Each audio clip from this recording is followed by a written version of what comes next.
for everyone that cannot be here. Okay, we are live. Please feel free to stop me at any point if you have any questions. Then you can unmute and then I will address any additional issues that you might have or specific topics that you would like to discuss. I would like to start by welcoming everyone who is here now. And I would like to thank the institutions that made it possible for this webinar to be organized. It is funded by the European Union, but the Ministry of Commerce and Industry of Somalia, as well as the Investment Promotion Office of the Ministry of Planning, Investment and Economic Development, have been also a part of the organization of this webinar. So thank you everyone for your responsiveness. Oh, I see a question. Okay, hi Omar. So my name is Hanna Knockert. I work now for over 6 years for the International Trade Center, more specifically for the team on trade and market intelligence. And our goal for this training is to strengthen your market analysis skills by using the tools that I just mentioned. I want you to get comfortable in using these tools for your market analysis when you are researching some intelligence, etc. I would like to start by just make you think about why it is necessary to think about these things. Why should we be interested in international trade? Why should we be interested in data, and why it could be beneficial to everyone, from companies to trade advisors to consultants to policy makers, even to university students studying international trade. So first of all, I'd like to think about whether the global market is full of potential customers. It is full of products that could be interesting for our market, could be interesting to export to. So making our businesses grow goes directly together with international trade and knowing how to best utilize this international trade. Secondly, businesses need inputs for their products, as I mentioned. So you need to buy some products outside of your own country to be able to find the best conditions, the best products. Not always necessary, but it's good to know that there's a whole international market out there that can supply you with anything that you might need. So our tools help you into finding what are the best solutions when we are looking at suppliers of certain products. It helps us to also get up the value chains and assemble new products, export new products, etc. So this is also something our tools can help you with. So trade is an integral part of economic development, and our focus in this course is to find attractive markets and comparing market opportunities. The biggest constraint into finding these market opportunities these days is not that the information is not available, but the information is so scattered because of many different resources. It is impossible to know what are the qualitative and reliable sources to use when actually conducting this research. So what we try to do is combine everything that is out there. So we use data from other organizations. We go directly to the customs of countries to work together with them in this data collection, and we make this freely available to developing countries and the European Union. So we pride ourselves in having a very exhaustive list of different sources where we bring everything together in a one-stop shop where you can get access with one account, so you don't need to look any further for this. I know, for example, that Somalia, which is our target country for this webinar today, we know that there is already some information out there, also very interesting about also which steps to take when you want to export. So I think the ITC tools are very welcome to combine with these existing trade tools and is in no way something to substitute the information that is out there, because the practical side of the story, when you export from Somalia, for example, we do not cover. It's more about finding the information, finding the market opportunities, finding market access conditions, and look into whether or not there is some potential for the products we are looking at, where is this potential, etc. So these can be used in conjunction together. So this is where the International Trade Center comes in. Let me go to my slides now. So the International Trade Center is actually a daughter organization of UNCTAD, the United Nations sorry, I'm not finding my words, but it's the Agency on Trade and Development. We are also a daughter organization of the World Trade Organization, and we are actually the implementing organization which works directly with local and regional institutions in the countries. We work with business people on the ground and build their capacity to be able to export their products. And here you can also read our mission more into detail. So we want to foster inclusive and sustainable growth and development through trade and international business development. Okay, let me go to the next slide here, just to frame our team as well. I'm a part of the Trade and Market Intelligence team. So you see all these different focus areas of ITC. Providing trade and market intelligence is one of them, but we go way beyond that. We also promote and mainstream inclusive and green trade. We connect international value chains. These are all different pillars of ITC's mission, but today we are talking about the market and trade intelligence, and that way we contribute to the sustainable development goals of the United Nations.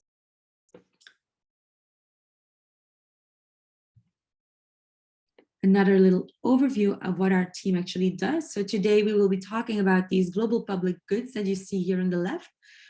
These are all the tools with data and information that we have available. Most of them are sponsored by the European Union. That's how we can make them freely available for a lot of countries. But then on the other side, we also conduct country surveys. So we will go into certain countries. We ask companies in these countries, what are their biggest constraints to be able to access international markets?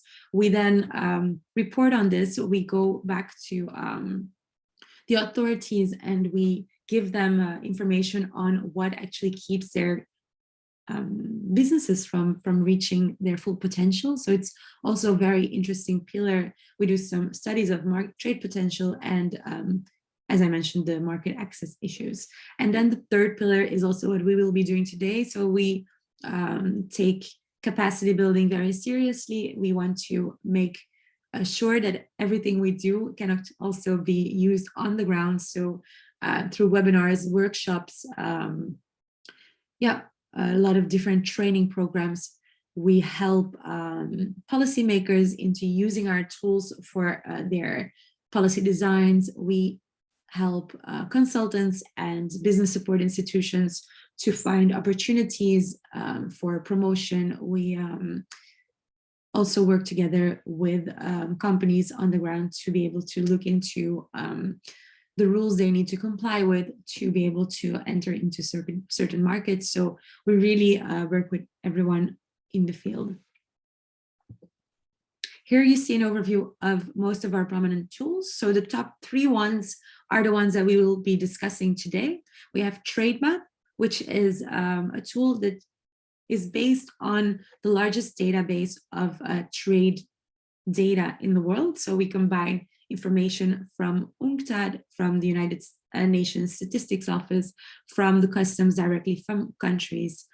So this tool already combines all this information, and 4 times a year we calculate for you indicators on trends, on growth projections, etc. So we really, this is our main tool for your market analysis. Then the second tool you see is Market Access Map, also one that we will be discussing today. This one, as the name already suggests, deals with market access conditions. So which customs duties do we need to pay if we are targeting a certain market? How is our competition being treated? Do they pay lower tariffs? Do they pay higher tariffs? Do we have an advantage in a certain market? So that's what market access map is about. Also, it includes non-tariff measures. So any legal setup that needs to be taken into account when exporting your product to this market. So, for example, requirements regarding labeling, regarding certain substances that can be in your products that is defined by law will be in this market access conditions list as well. We also have information on trade remedies. We also have information on trade agreements you can take advantage of. So that's what a market access map is about. And then we have a more analytical tool, so not per se a data tool, but more an analytical tool, which is called Export Potential Map. This one combines all the information that you can find in Trade Map, also information that you can find in Market Access Map, but it goes way beyond this. There's many variables that this analysis takes into account, like geographical factors. It takes into account GDP projections, so projections that go for the next 5 years on economic development. And now, for example, we already take into account the effects of COVID-19 into these projections. So we constantly try to innovate how we can make this export potential map more reality-based. But of course, it's still a theoretical tool. So a lot of real-life issues cannot be taken into account, like droughts, which is one of the main issues these days. We cannot account for that in export potential maps. So whenever you see products that show a lot of potential, you always need to go back and research, evaluate whether this is in the current situations also feasible, especially, as I mentioned, with droughts.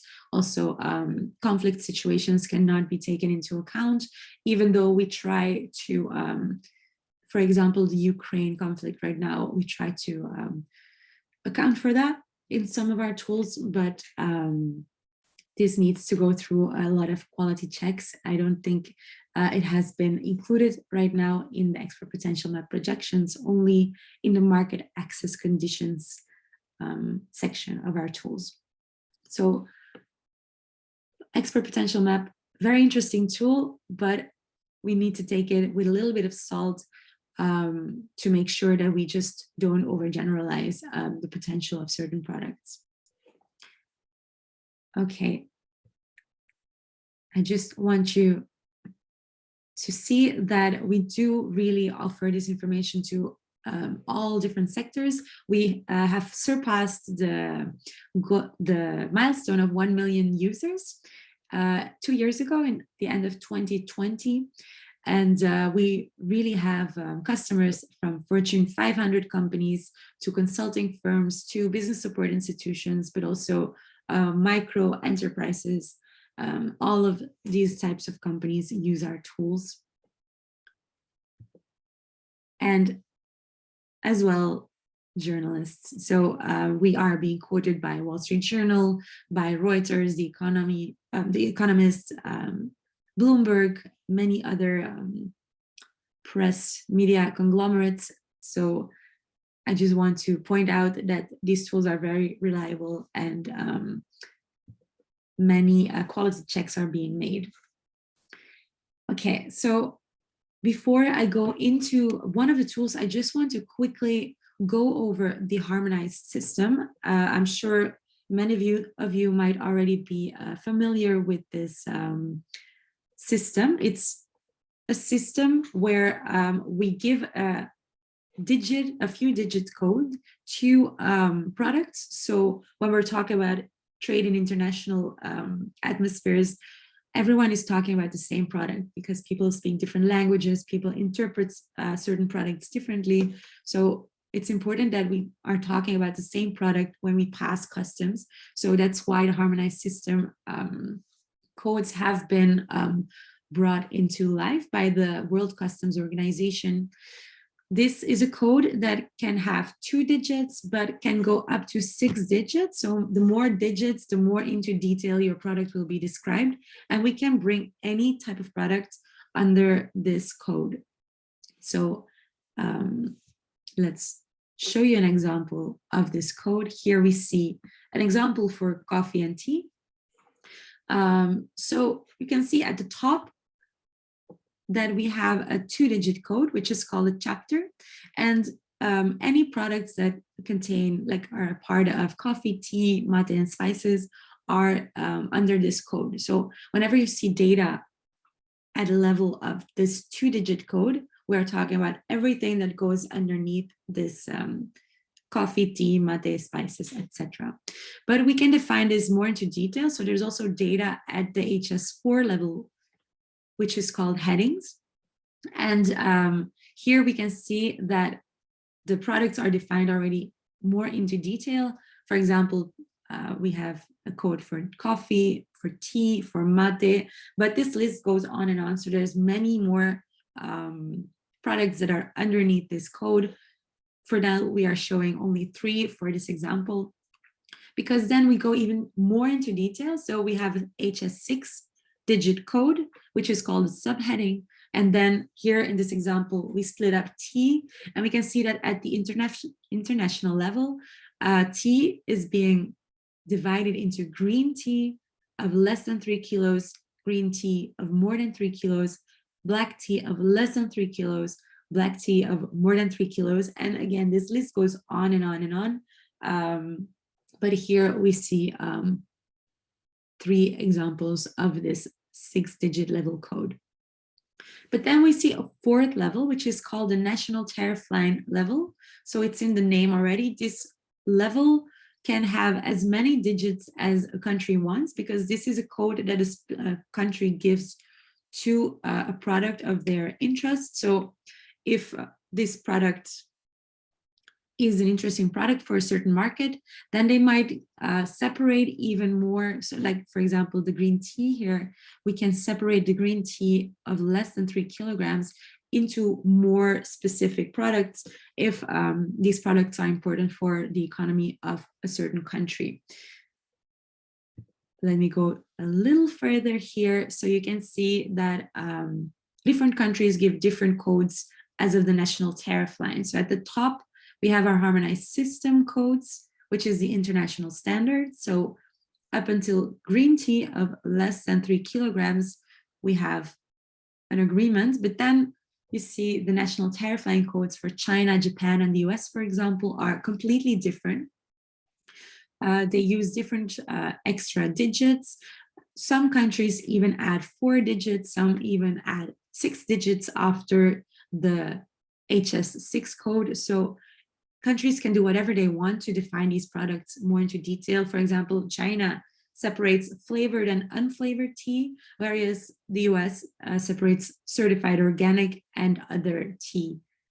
So it really depends on what is important to which market. Japan does not seem to separate green tea at the moment, and they just add 2 zeros for their national tariff line.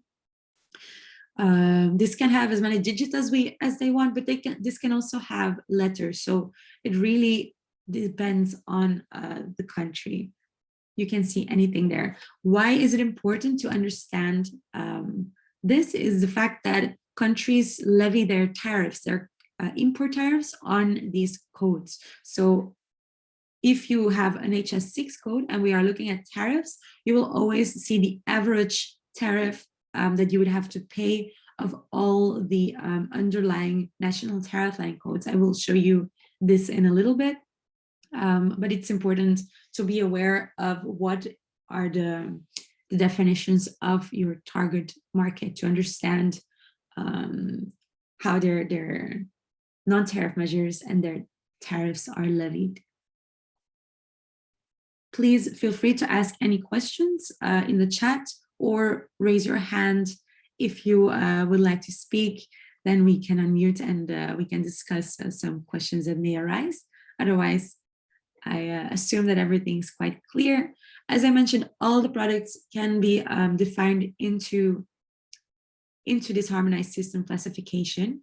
That's why there is a HS chapter 99, because anything that really cannot be defined ends up in this chapter 99. Sometimes countries also add their statistics in this chapter 99 to because they don't want to disclose information at a company level. For example, if a certain product is only exported by one monopoly, one company, they might not want to disclose all this financial information per year, and then they put this information into their chapter 99.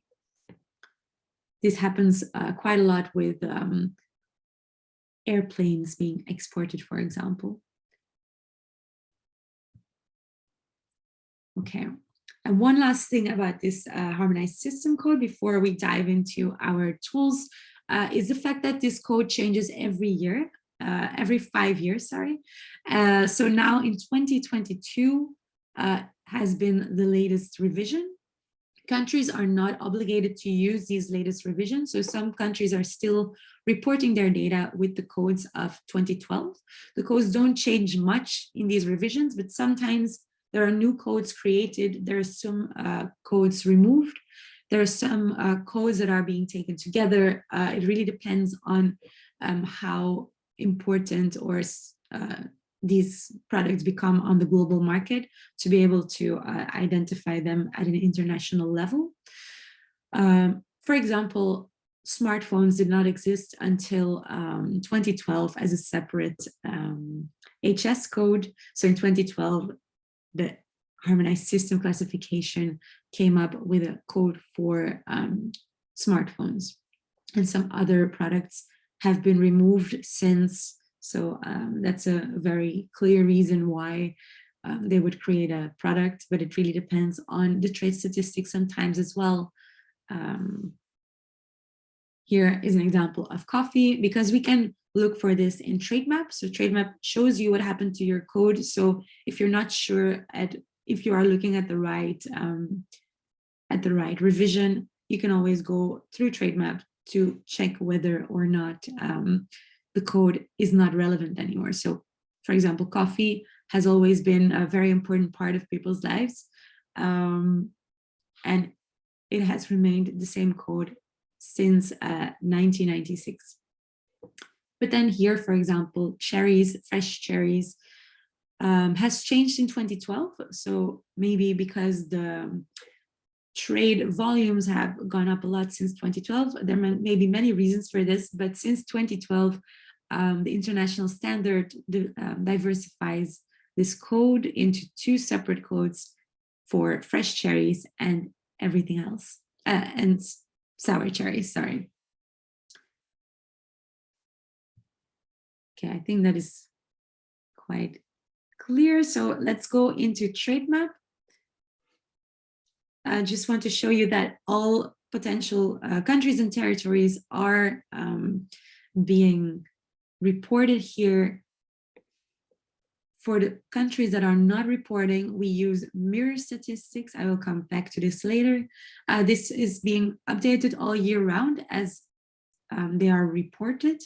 But our trade indicators, so our trends that we calculate for you, are updated 4 to 5 times a year. As I mentioned, our data sources are many different organizations like Comtrade and Statistics Division, but also national authorities that we work with in case they have not reported. We also do trainings on how to collect this data if certain customs organizations have not set up a system yet. I see a hand raised, so please feel free to unmute yourself and ask me any question. Yes, Hannah, thank you. I'm really appreciate to participate this wonderful webinar. Okay, according to to my work and the team I have mobilized, it is very, very important for us to participate in this webinar and to use this system. Mainly, we are business consultants and Chamber of Commerce. Maybe the Minister of Commerce is here, but the thing I want to know is that at which level can this system be used, or who can get the access to use this system to get input into it? Because we are business consultants and there are the Chamber of Commerce, the Minister of Commerce is here. So the data to be provided is very, very important to represent the country. And mainly our country doesn't have enough information required for such this global information. So at which level can we use or can we get access to this system?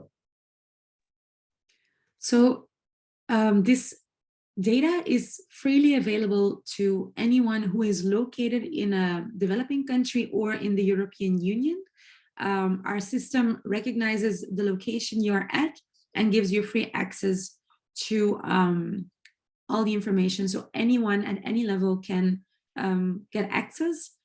Sometimes the information is quite exhaustive for companies, so that's why it's important for business support institutions and Chamber of Commerces for them to be able to use these tools and then to advise small companies within their country. So anyone can access the tools. It's a matter of understanding how to use the tools. And as I mentioned, this is, as you mentioned, it is data at the international level. So I will go into detail now how you can use this, the trade map, market access map, and export potential map for the benefit of Somalia, of your regional and local beneficiaries. Okay. The only thing I need to mention is the fact that there is a limitation to international trade statistics because we cannot account for re-imports or re-exports if a country does not report on this. So some countries do report their re-exports, like China. They consistently give us the re-export data, and then it will show up in trade map, but we cannot know whether a certain country is importing and then directly re-exporting, because then in that case, some countries might report. For example, I'm Belgian. We have a big port here, and we are an entry into the European market. So if a country is actually using the Belgian port to come into Europe, but actually going to, let's say, Germany, then one of the partners might be saying that my partner is Germany, but Belgium might say, because it's coming through our customs and we have no customs barriers within Europe anymore. So it's coming through customs in Belgium. So Belgian trade statistics will show that we imported from this country when the country that is exporting actually never reported that they exported to Belgium, but they exported to Germany. So that's why there's always some range of error in these data. Sometimes things do not always add up because it is reported differently. Sometimes similar products might be categorized differently, especially with complicated HS codes. Some manufacturing products might be understood differently by different customs organizations, even though we have this international standard HS classification system. Also, because of exchange rates, certain prices and reported values might be different from both sides. And then we cannot, of course, take into account smuggling or non-reporting or mistakes. If these mistakes are too large, we use mirror statistics. So this is something we use quite a lot. If the information is missing, So for example, Somalia is not reporting their data directly, or there might be some data gaps in the reported data from Somalia, for example.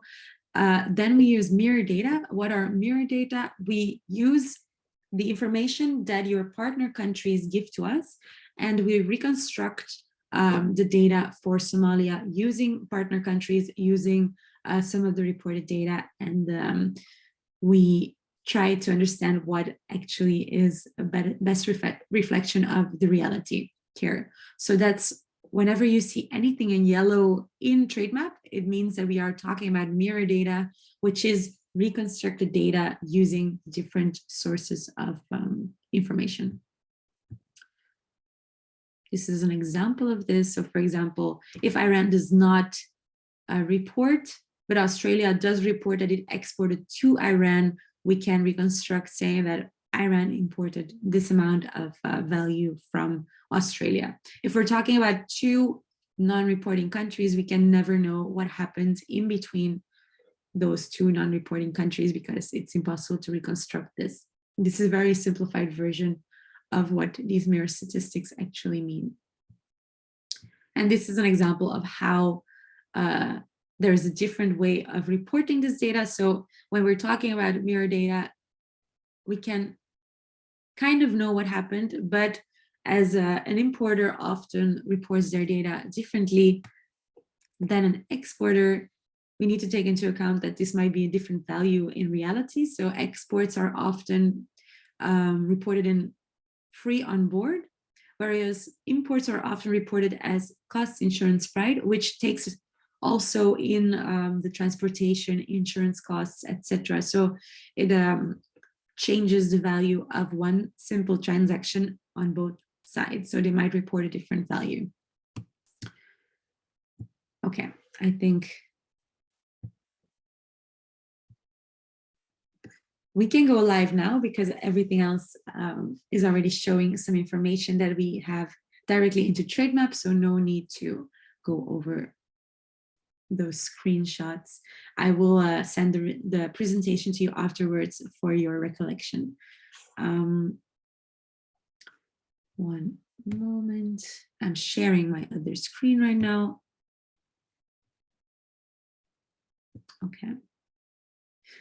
So here we see the market analysis tools portal. So through this portal, you can find all the information that we have available. So the 3 tools that we will see today, you can find here, but also, every other tool that we have available. You can register here for an account. As I mentioned, it's free for everyone here. So just register, you receive an email to activate your account, and you can access all the information directly. Here we scroll down and automatically the country of where we are accessing the tools is filled out here. So as I mentioned, I'm in Belgium right now. And it gives you an overview of the 3 tools we will be discussing today and some information on what you can find there. I want to go to TradeMap, so I click on TradeMap there. Okay, I'm not in the home page because of my cache memory of my computer, but here we are. So this is a home page. Here on the right top corner, you can log in. I am already logged in, so I cannot show you this, but that's where you just log in, so you have access to all the information. If you're ever not sure where you are in TradeMap, I suggest you come back to home and search to find your way back. Sometimes there might be a little bug, so if you're not sure at what you're looking at is correct, you go to home and search. Here we have a tab which is called data availability. This shows you whether your country is reporting your data or not, which years have been reported, is there mirror data available for my country? So for Somalia, we are working with mirror data. So that's something you can find here. Here you have some reference materials like a user guide, frequently asked questions. It shows you already a lot of information if you ever wonder or are not sure about what something means, it's often here or in the glossary. Then the harmonized system correspondences is what I showed you before. It's where you can see what happened to your product code. So today I want to work with a product code for essential oils. Let's find essential oils. I already know the code by heart, but I'll show you later how you can find this. And you can see that as of 2007, there is one bulk code for everything that is essential oils, whether or not terpeneless, including concretes and absolutes, excluding those of citrus fruit and mint. So we can see that everything has been brought, almost everything has been brought under this one code. And we see that before that, we had separate ones per essential oil. We see jasmine, lavender, vetiver, geranium. So all of these are brought under one code here, just to have an idea. Before I start my analysis on trade map, I really like to go to export potential map just to have an idea of what are the opportunities.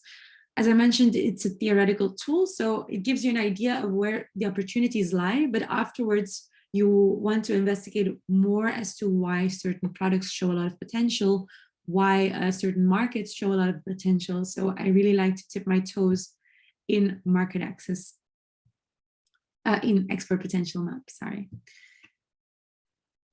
So let me click here. I'm already inside the tool, so let's go back to the home page. This is just the home page. We can go directly into products, markets, or exporters. Or if we're not sure what we are looking for yet, we scroll down and we fill out here spot export opportunities for Somalia. Somalia gets filled out here.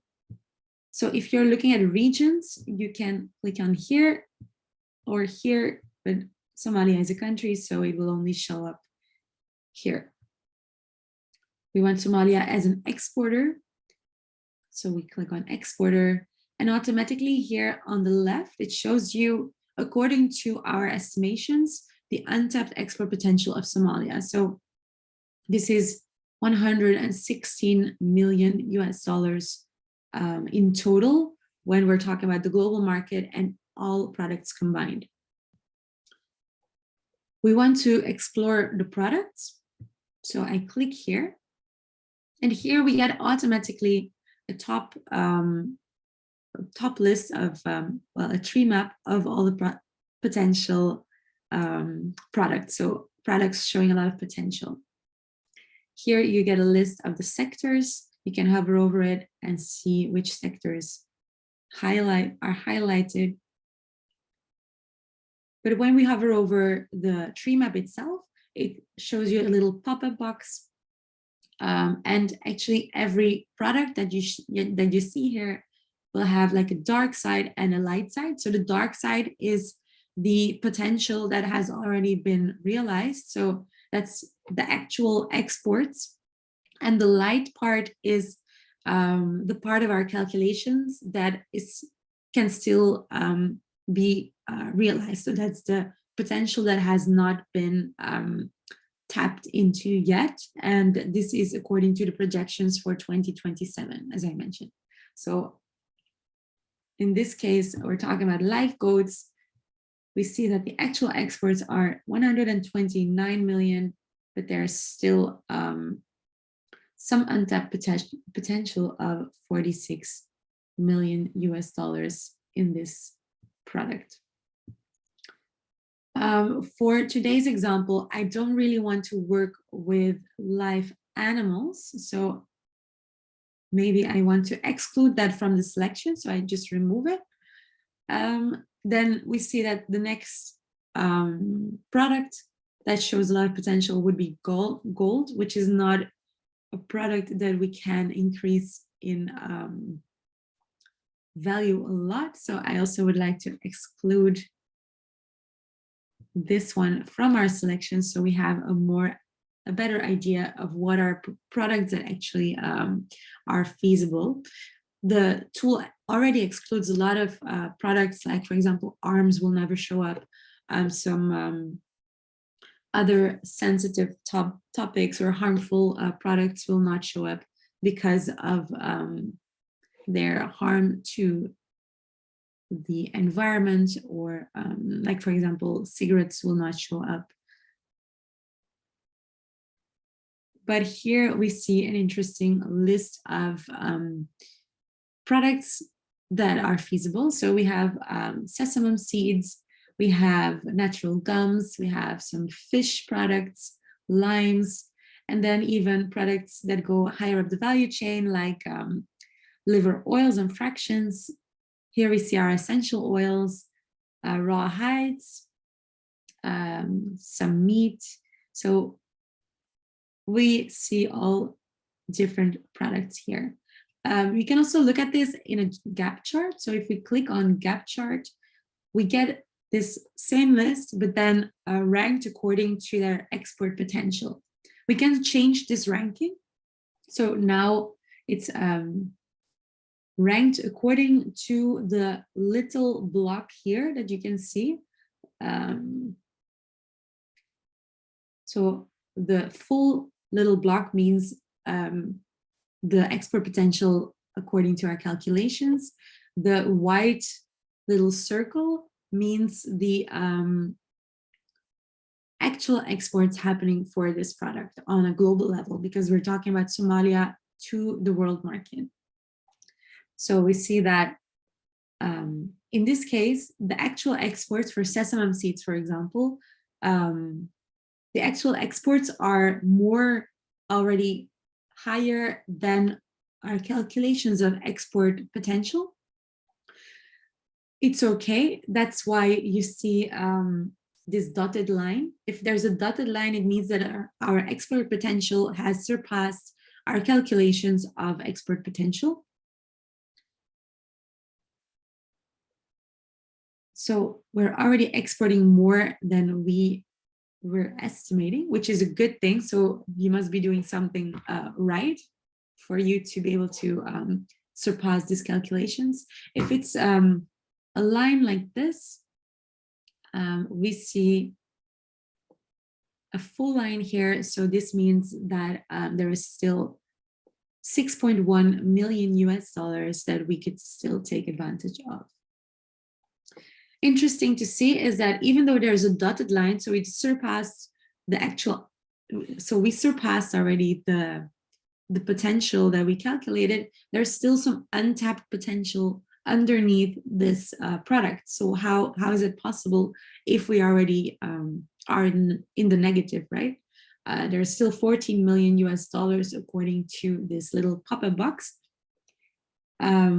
If I click on that, it fixes the pop-up box.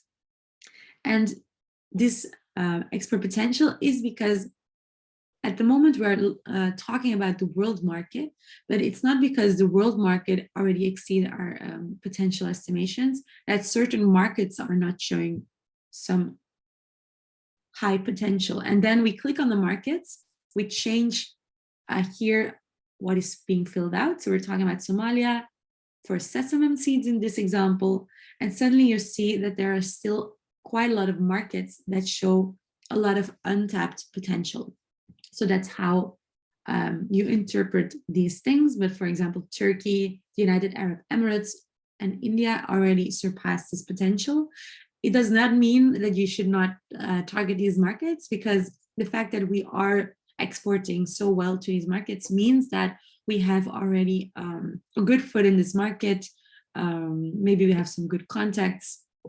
So there might be many reasons why we are already very present into these markets. Something must be done well. Okay, let me go back to the previous one because I wanted to work with essential oils today.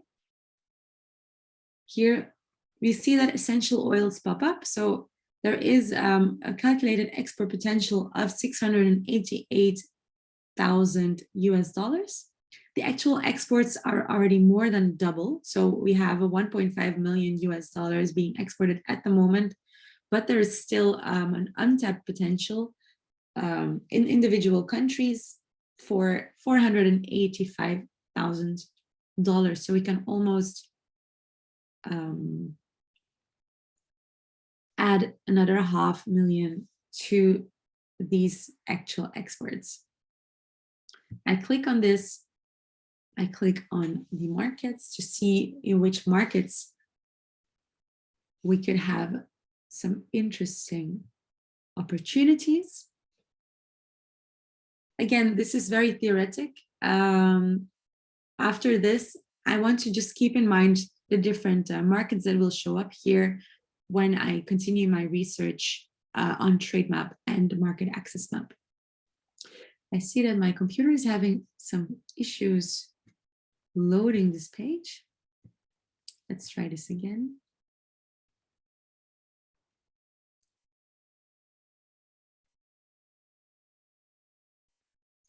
I hope it is not my Wi-Fi that is having issues.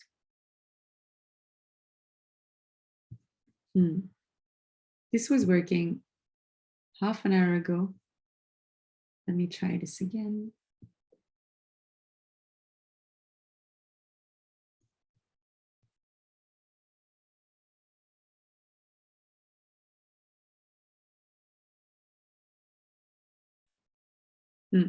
Okay. I'm having a little bug here. Normally this should not happen. I'm sure it's fixed in a few minutes, but which markets do show up here are some European markets, actually, like France. For Somalia essential oils export, we see a lot of potential in the French market. So it's just something that I want to keep in mind when I go to trade map. It's a pity it's not loading, but okay. We move on to trade map. I go back to our home page. And because we were in export potential map, we already know our HS6 code. So this is nice. You can fill it out so you find your product directly. Okay, my trade map is remembering my previous research.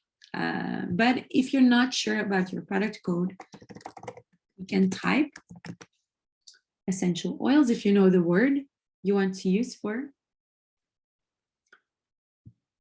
So I want to check whether this is the same code. It's not the same code.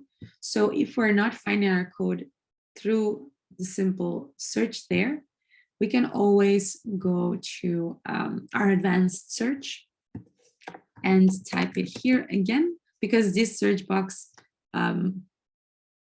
is a smart search box that combines terms and finds easier what you're looking for. So I'm looking for essential oils. And now everything that might be related to your search will show up. I see that the HS2 level is 33. So let's go deeper into this HS2 level. And here we see the essential oils of citrus fruit, but I want to look at this one. That's the same one that we saw in export potential map.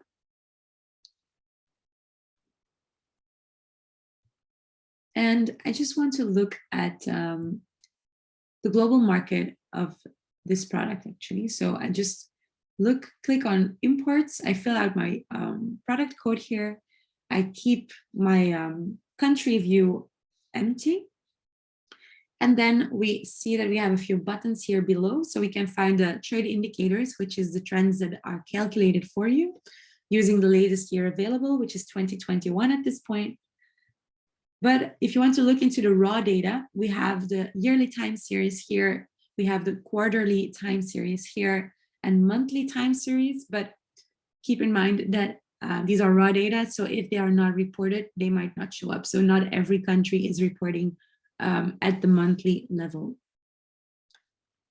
We also have a button on company data. So if we're looking into a specific product towards a specific market, we do have a list of potential companies with their contact details for you, freely available because of our partnership with Compass and Dun & Bradstreet. So that's what you find here. If I have enough time, I will go deeper into that.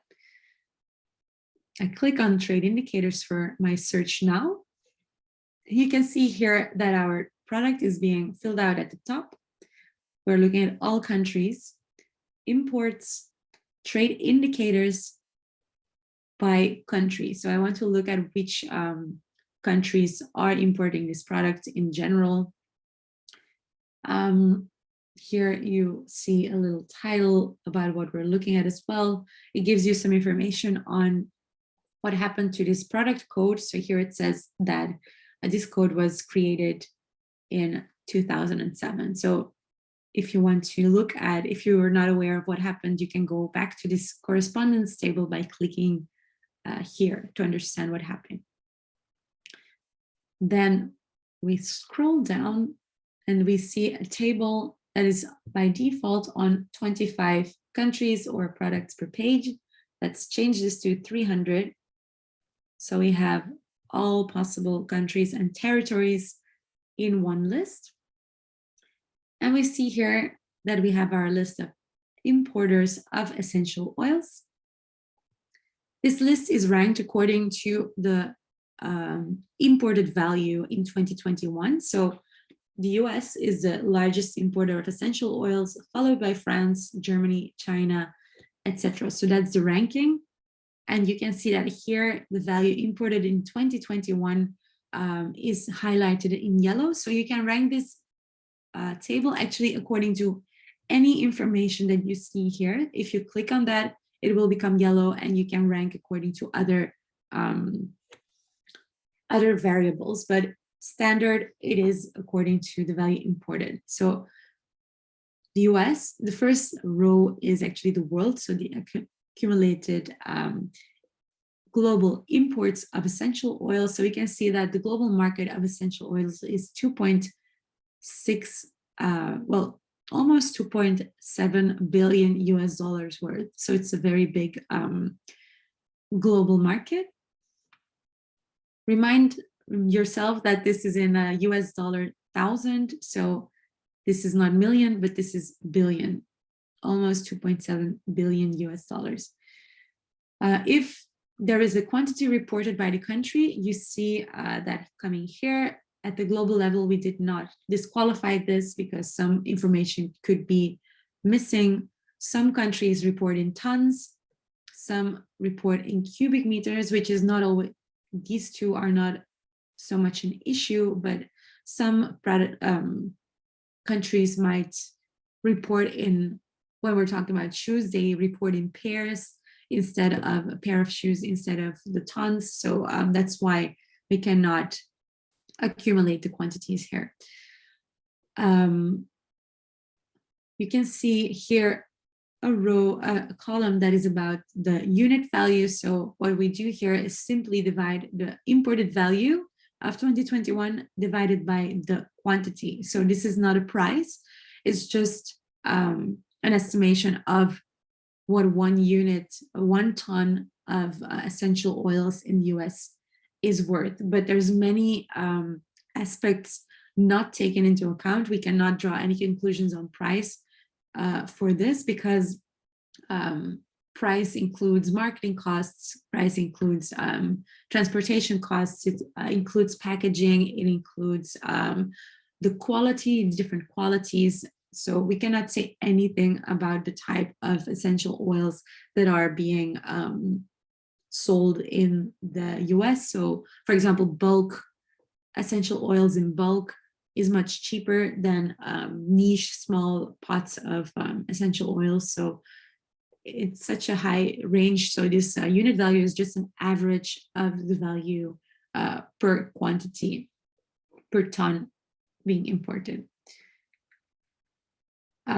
Here the next three columns are actually the most interesting three columns, in my opinion, because it talks about trends in these markets. So you can actually see what happened over the last few years in each and single one of these countries. The first column here is the annual growth in value between 2017 and 2021. So in the last 5 years, on average, the world market, for example, grew at 2% per year. So this is a very steady, nice growth rate. And then you can see whether or not importers are following this global trend. So for example, the US is actually losing some market share here because they are growing, they are stagnating at 0%. So their market is not growing, it's just remaining the same over the last 5 years. So even though the global market is expanding each year. France is also losing some market share here in the last 5 years.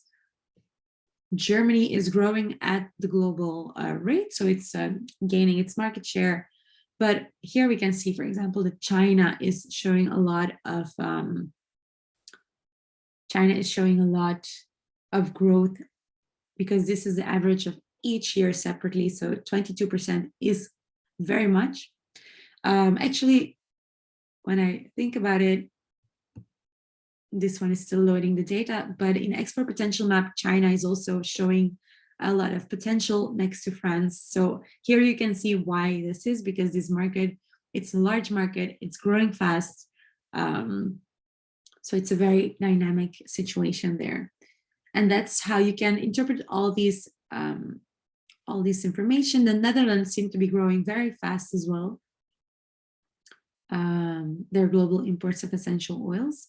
Canada is doing very bad at minus 14% over the last 5 years, etc. So you can even go into smaller markets if they are very dynamic and growing fast, like Ireland. Malaysia is doing very well. Here we can see Russia, Croatia, South Africa. So these countries are growing very fast over the last 5 years.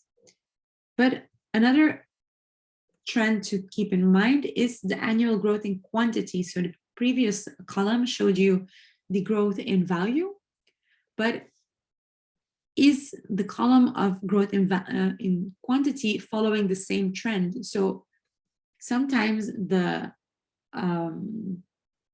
value might be going up, but the quantity is not, or other way around, the value is not going up, but the quantity is increasing rapidly. For example, here in the US, we can see that even though the value, so the amount paid for the essential oils is stagnating, but actually over the last 5 years, the growth in quantity has gone up with 6%. So you're receiving the same amount of money for more and more product. So this means that in the US market, essential oils are becoming cheaper. And you can see that some countries are following a similar trend, like France is declining its imports, but in quantity, it's actually not losing any, it's not declining at all, it's staying the same. So also in the French market, we can say that essential oils are becoming cheaper. But then we see Germany, for example, and we see that it's growing quite well at 2% per year in value. However, the growth in quantity is actually declining. So here we can say that in the German market, essential oils are becoming more expensive. This can be due to a different type of essential oils that is being sold there. There can be many reasons why the German market is becoming more expensive. They might be interested in niche products, in very specific ones. At this HS6 level code, we cannot say for sure what happened there.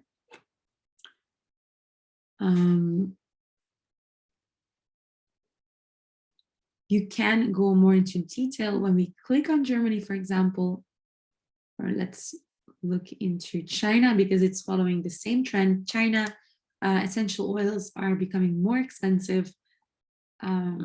because it's growing very well at 22%, even though the quantity only is growing at 13%. This can also be due to demand and supply. So maybe there is some scarcity in this market, which is driving up prices. Let's look into China as a destination market, because what happens then, we find China here filled out at the top, essential oils are next to it. And I want to look at the product level, because then we will see the national tariff line codes of China. In an ideal world, I want to look at the tariff line. Okay, so now all the tariff lines of China are popping up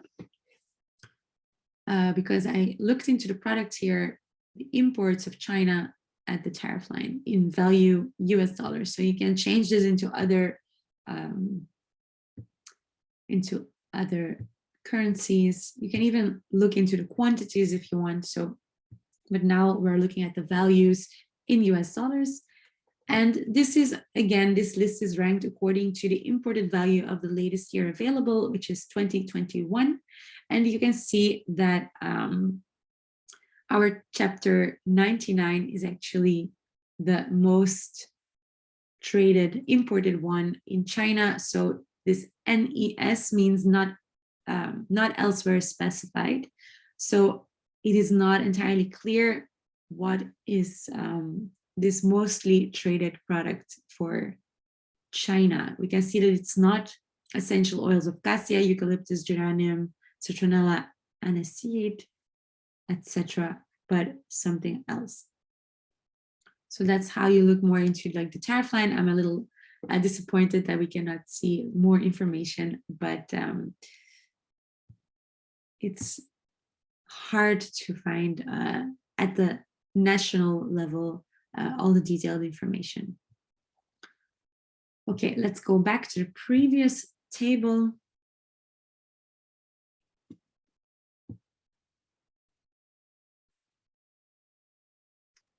All right, one more.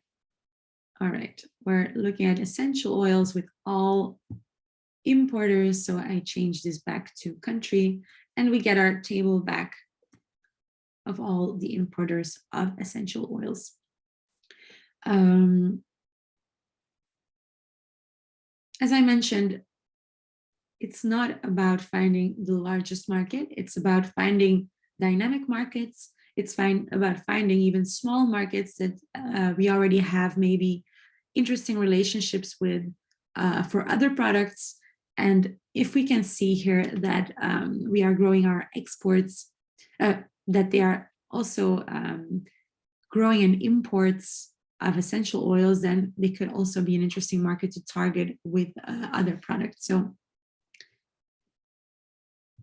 I go down here at 300 per page, and we can see that there's actually, it's a very diversified market. There's many importers. These are all still importing millions of dollars worth of essential oils, and many of them are growing well, like Ecuador is growing well, Republic of Moldova is growing well, Peru, Nigeria, Costa Rica. Here you see some yellow data. That means that these are mirror data, so they are reconstructed based on their partners' data, because Vietnam's 2021 data is not complete. Maybe they still need to report some 2021 data.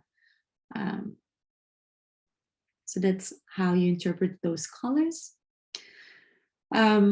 Now that I know how the global market looks like, I want to look at what happened actually for Somalia, right? Because we're exporters of Somalia. So let's look at our national level, our bilateral level.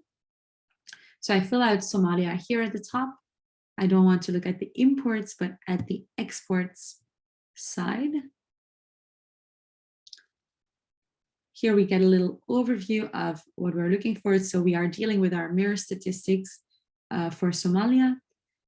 Here we get a little summary. So Somalia's exports represent 0.1% of the world exports for this product. Its ranking in the world exports is number 63. The average distance of our importing countries is 8,520 kilometers. So Somalia is actually already very far from its destination markets. So we do have the capacity to reach faraway markets. The Mediterranean Shipping Company passes at our ports. So we do have the capacity to reach faraway markets. Here we see that the export concentration is 0.14. So this actually means this is the 0.14 is an index which is between 0 and 1, and it's called the Herfindahl index. If this number is between 0.1 and 0.18, we call this moderately concentrated. So this means that we are targeting some specific markets, but it's not like we're only targeting one or two, but like a handful. We will see this shortly. If this is below 0.1, we are very diversified. If this is above 0.18, it means that we are very concentrated in our exports. Again, you see that there is something highlighted about the change in HS code for the essential oils. But we already know this, so I'll go down, and we have a similar table, but now we're talking about the bilateral trade between Somalia and this list of importers. So these are ranked according to the value of exports from Somalia to these countries. So we see that the UK is our largest destination market. Germany follows, the US follows, and so on. So we can see here that there is quite some European countries. China, which was growing so well, is also already an importer. But you can see that the largest, so let's say almost half is actually being imported by the top 5 importers from Somalia. So that's how we look at that. You see that there's actually some more columns showing up here. So let me quickly go over them. You see the share in Somalia's exports, the share of Somalia in the partners' imports, so we can see whether we already have a good relationship with these countries for other products. We see the quantity, but in this case, this is not reported very well. As I mentioned before, sometimes this is hard to combine. If it's possible, the unit values show up. And if the data allows, we see the trade trends. Again, this is the most interesting columns for me. So let's go directly to there. Because this is now the growth of the exports of Somalia's essential oils to these markets. So in general, we can say that Somalia is growing its exports of essential oils at 7% per year on average, even though in the last year, so this is over 5 years, but this column shows you over 1 year between 2020 and 2021, the exports have gone down at minus 12%. So it is necessary to investigate a little further why Somalia is losing its exports of essential oils. Is it because of some geographical issues? Is this because of some COVID-19 repercussions? Is it because maybe some other products are taking over this trade? There can be many reasons, and we can look at the data, but then from the data we go into more in qualitative research. So the data can suggest, and then we need to continue our research. So if we look at our importers, some data is missing again because we're looking at mirror data, but we can see that actually the US is showing a nice growth on average over the last 5 years. But then the data for 2021 is still missing here. It is interesting because in general, the total imports growth of the US was zero, right? So in value in the US, essential oils is not growing over the last 5 years, but Somalia is growing to this market. So this could be an interesting market. But again, we don't have to look at the largest markets for them to be interesting. We can go down. And here, for example, we see that that China, which was growing already globally at 22% per year for essential oils, is growing even faster for essential oils from Somalia. So we are gaining a lot of market share in the Chinese market regarding essential oils. We don't have the growth in quantity, but in the last year, this growth has slowed down a little bit, but we still grew at 4% just from 2020 to 2021. So this is a very interesting market to keep an eye on. There's some data missing here, so there's not much conclusions we can draw from this.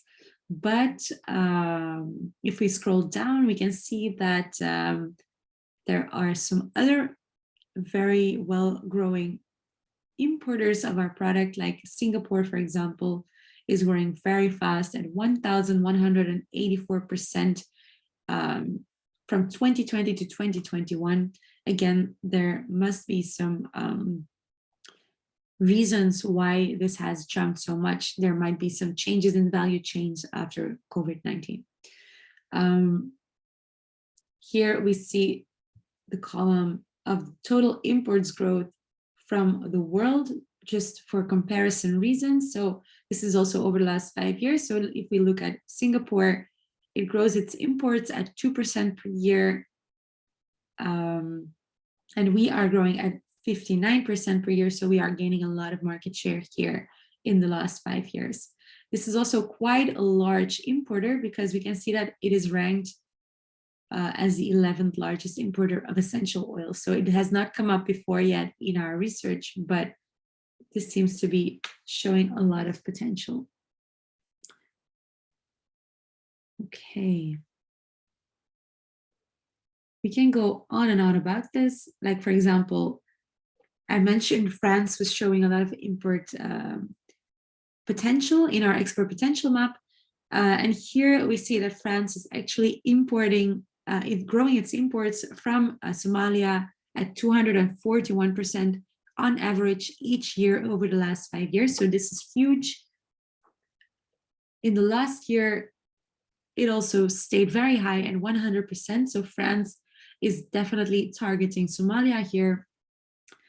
It's a large importer, and even though its imports from the world are actually declining at -4%, we are doing very well in this market. So that's why there would be a lot of untapped export potential still to grow into this market. I'm going to leave this tool here because I only have 10 minutes more. So I will go into market access map to look into trade agreements and our tariffs. But feel free to ask me any questions. I might go over time a few more minutes. So please bear with me if you'd have to leave. I completely understand as well. Last thing I want to show you here on Trade Map is the company directory.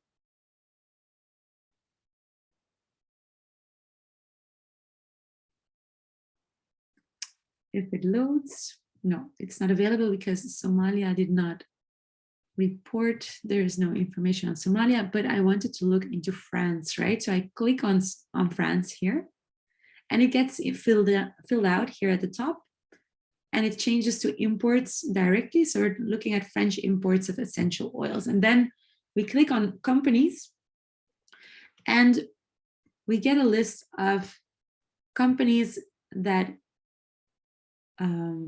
import essential oils in France. They are brought into categories per product, but these are all linked to the product that we are looking for. So you can go through this, whether something resonates more to your product. But let's look at aroma compounds, essential oils, because it has 27 company contacts underneath. I clicked on this. It's loading. And we receive a whole list of French companies that are importers of essential oils, international importers of essential oils, with their contact details, their websites, etc. So this is really a first step into these markets if you have no contact yet. I think this is a very interesting part of our trade map. We have the potential of creating groups for countries and products. So if you want to look at only a part of the data, I invite you to play around with this little tool here on the right. So let me go to Market Access Map. Let me go to the home page. This is quite user-friendly. So if you already know which country you want to target, if you know already your product, you can actually go here through the homepage. So we are Somalia,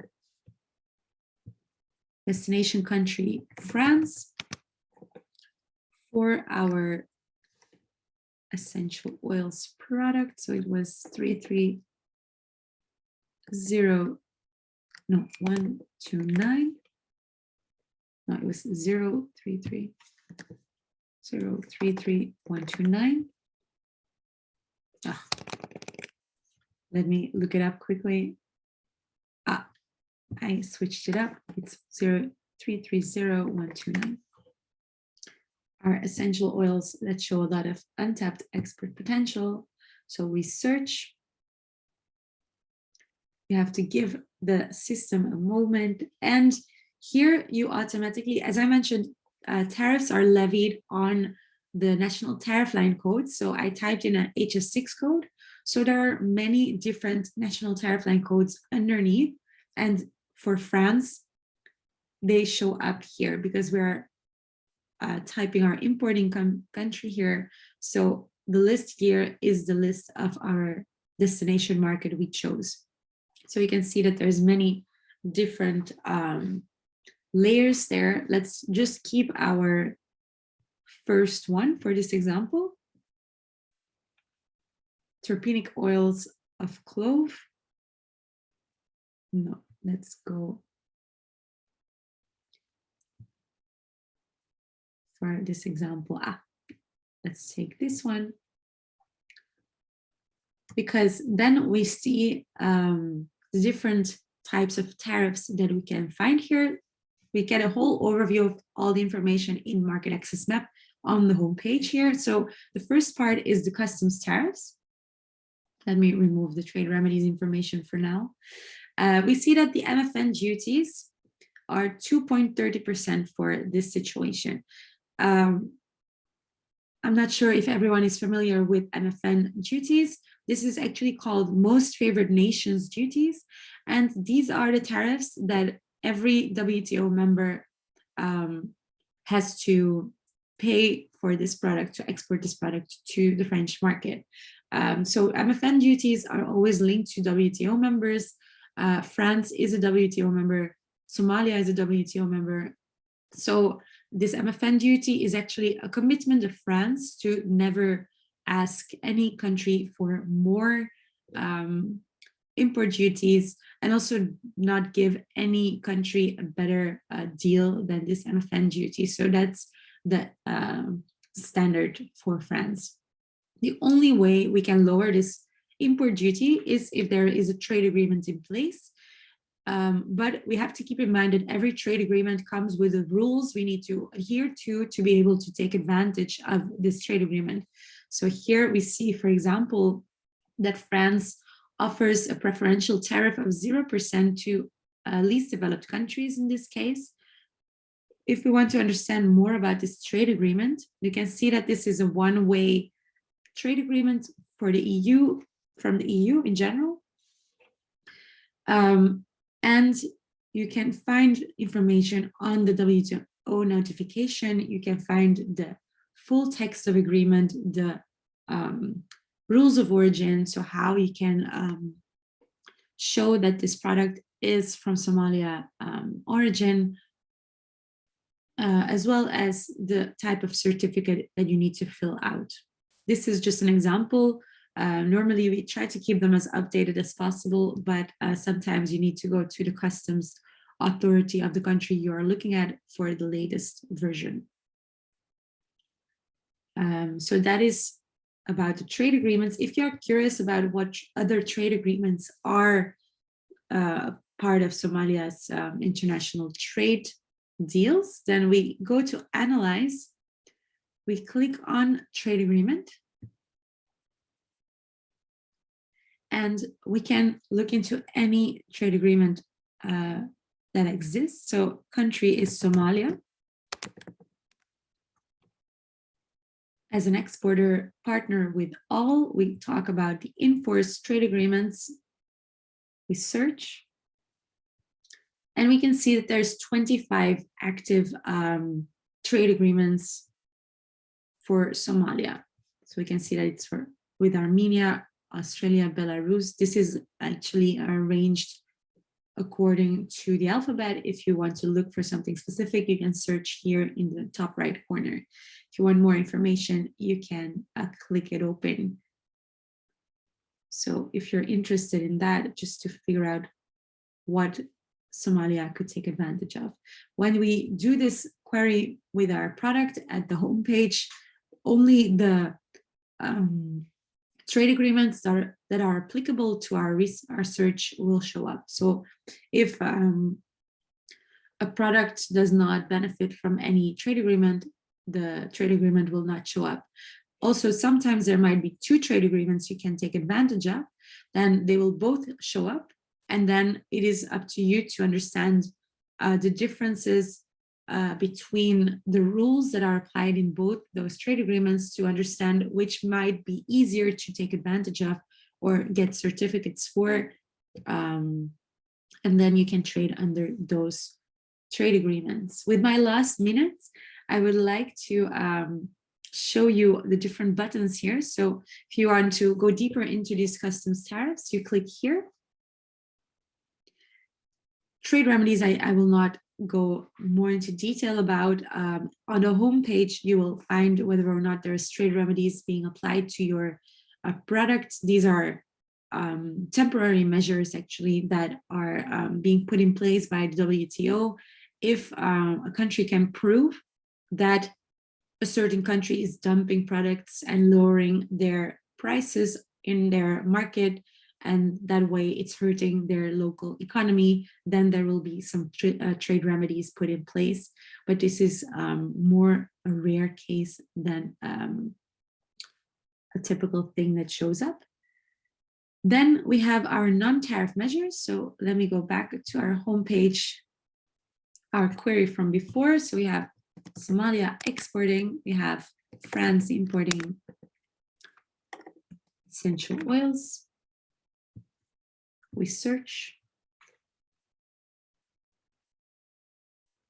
We get our national tariff line codes for France. We see that for this specific essential oils, France already gives all exporters the same treatment of 0%. So there's no need for a trade agreement to take advantage of. But I like to scroll down because the regulatory requirements are still put in place. So even though there is no tariffs need to be paid, you do need to be able to adhere to these non-tariff measures. It's a synonym for these regulatory requirements, just to be able to enter into these markets. So you have to be aware of some requirements for sanitary and phytosanitary reasons on these essential oils. So this is, if you click it open, you can see which authority has installed this rule, this legislature. You can see from when it has been installed, some more information on this rule. You can find a document, the legal documents linked to it, and the link to a website for more information. But here you can also see that in the EU market, for example, there's a lot of labeling requirements. So here you can find the information on that. And some information on the rules regarding non-automatic import licensing procedures.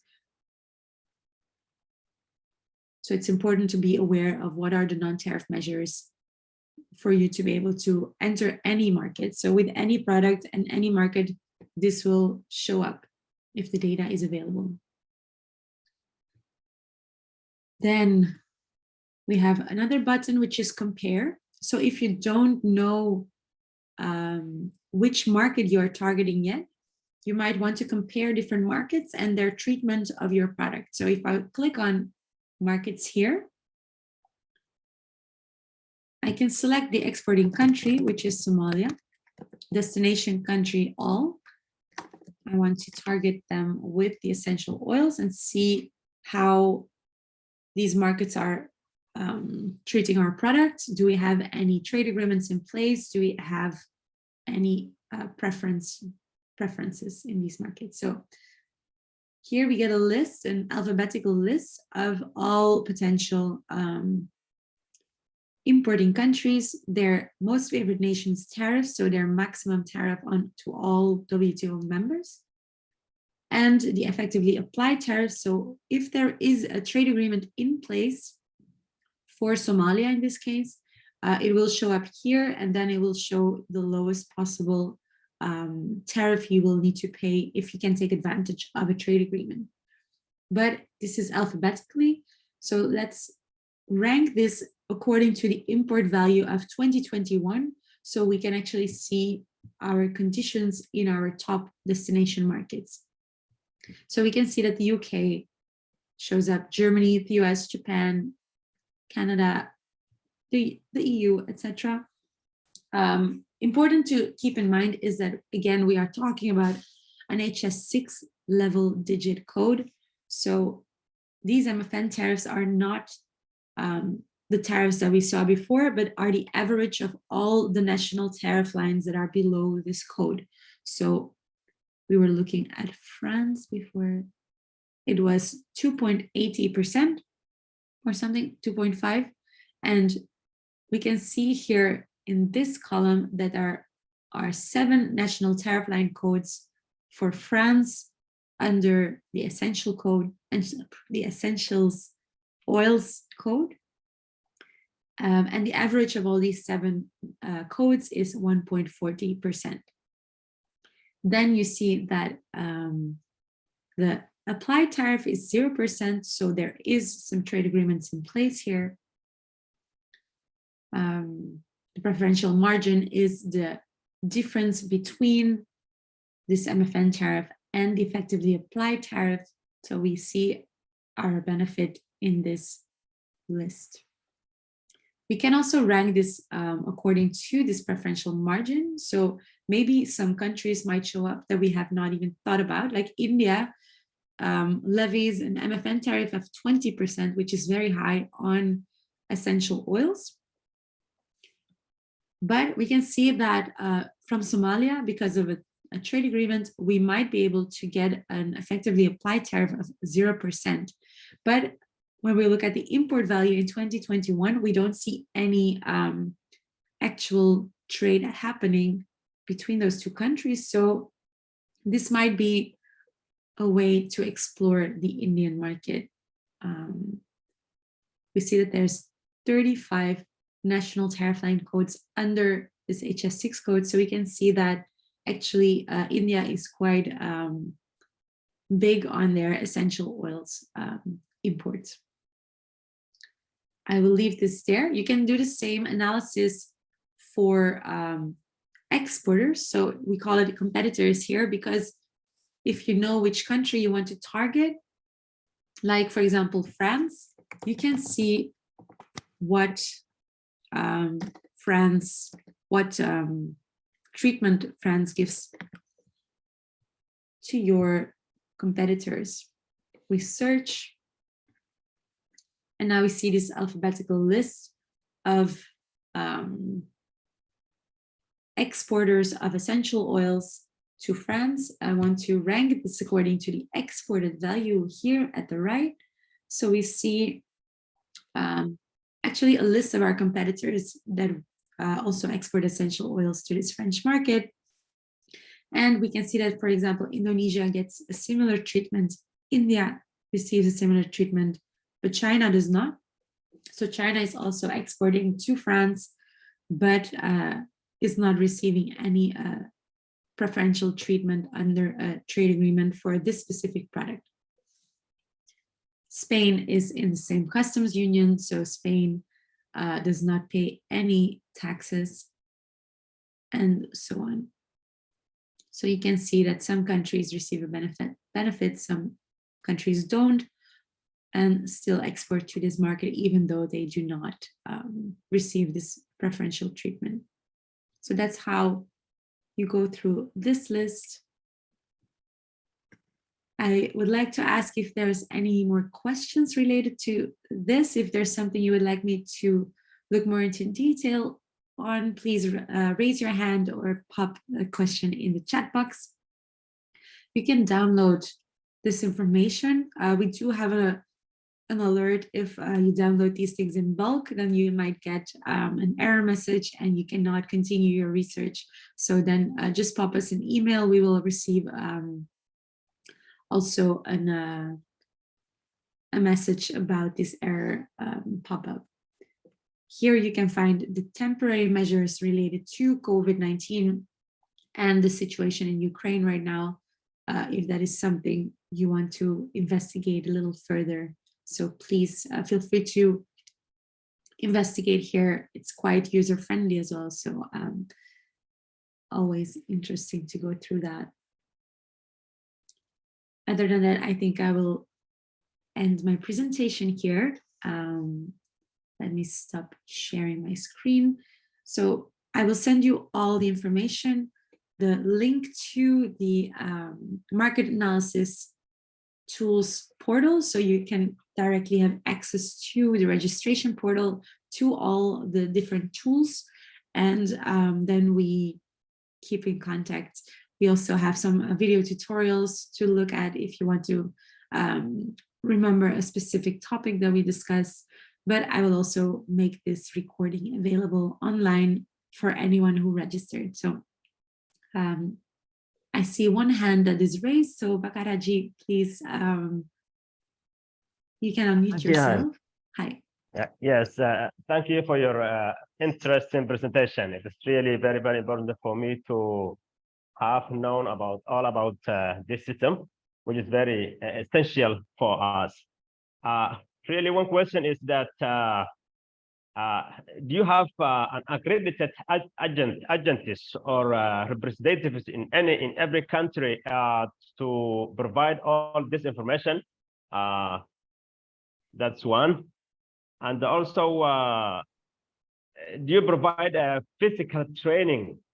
Because we need more information about this system, and we will be in a position to train the representatives or the Chamber of Commerce to use to deliver all this information to them. That's my question. Thank you. Yes, let me first address your first question. We do have people we work with, so we have some national focal points in countries set up. We also do trainings with customs institutions to help them collect this data and for them to be able to report this data back to us. So we do have a different formula set up. We do like to collaborate with the countries who need to upgrade their quality of their data. So if you are interested in that, our team will be glad to set something up. So you can write us an email with everything that you think is necessary, and we can have a meeting about this. I'll put the email address of my colleagues here in the chat box, but I will also write a follow-up email mentioning them, because if you have ever any questions related to the ITC tools, this is also the email address that will give you an answer within the 48 hours. So please feel free to write to them with any requests.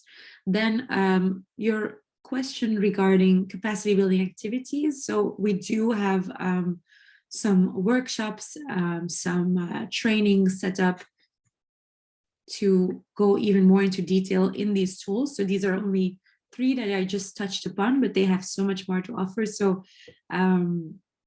also it's important to understand the theory behind certain topics even more into detail, especially if you're a Chamber of Commerce. So we definitely have some training set up, but that's also something that would need to be discussed with my colleagues of the capacity building team.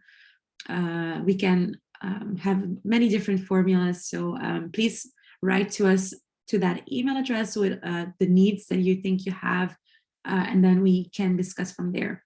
But I'm happy to see the interest and to see that you understand also that these tools have a lot of information that is not accessible anywhere else. So I think I would like to encourage you to reach out to us. Thank you so much.